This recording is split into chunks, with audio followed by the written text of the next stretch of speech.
Most of you probably don't know how I became disabled, so here's my story. Everything changed on October 7th, 1998. I was only 4 years old at the time. Here's a picture of me a few months before that date.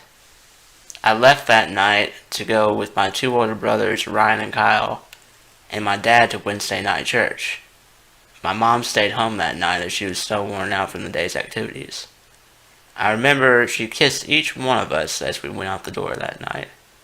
The last thing I remember on the ride over was reading a Christmas catalog with my brother Kyle, trying to figure out what I wanted.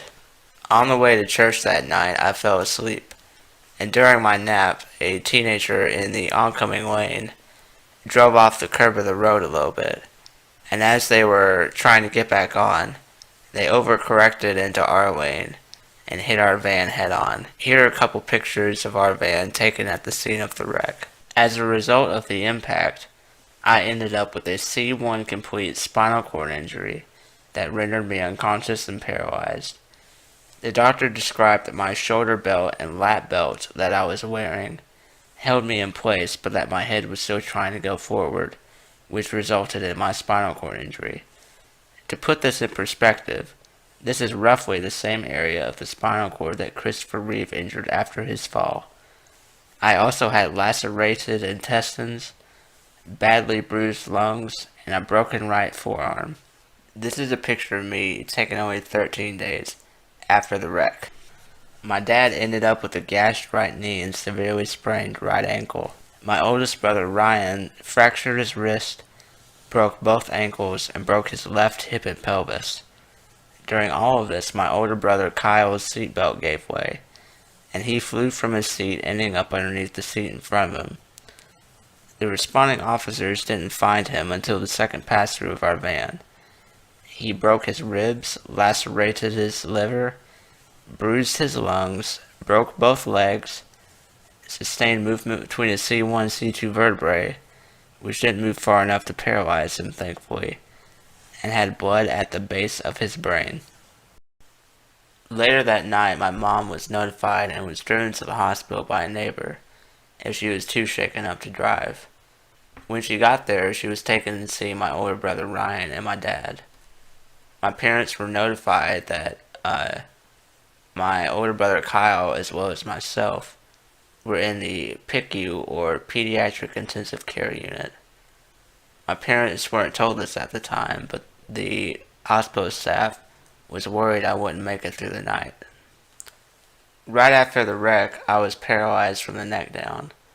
This means that I couldn't do anything. I couldn't breathe, I couldn't talk, I couldn't do anything. Everything I did either required someone's assistance or something's assistance, because I was helpless. A couple days later, my parents were approached by the doctors, and they were asked whether or not they should continue with my treatment, or whether or not they should pull the plug. You see, at the time, I was completely paralyzed, there wasn't anything I could do, and they weren't sure about how far I would recover, or if I would recover. They didn't know what type of quality of life I would have. They just weren't sure about my future. So they wanted to know from mom and dad whether or not they should continue on or simply stop my life support and just let me go. The doctors left, and my parents, they were very overwhelmed, so they went to God in prayer. They prayed that they didn't know what to do, but that they wanted me alive.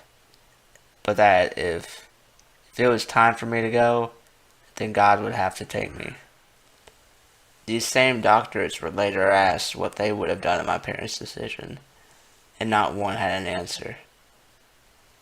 As of the shooting of this video, I am now 22 years old, and it's been 17 years since the accident.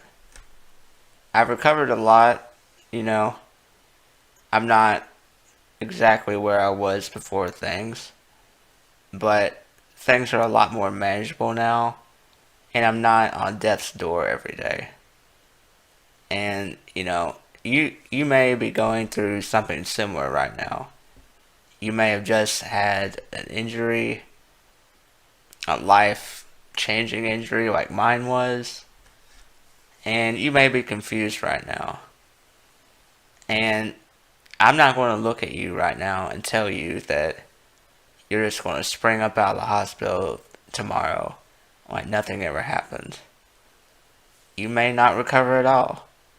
You may go all the way. Or you may get somewhere in between. But the important thing to know is that when you're going through hell, keep going. I didn't get this way overnight. It's taken me 17 years.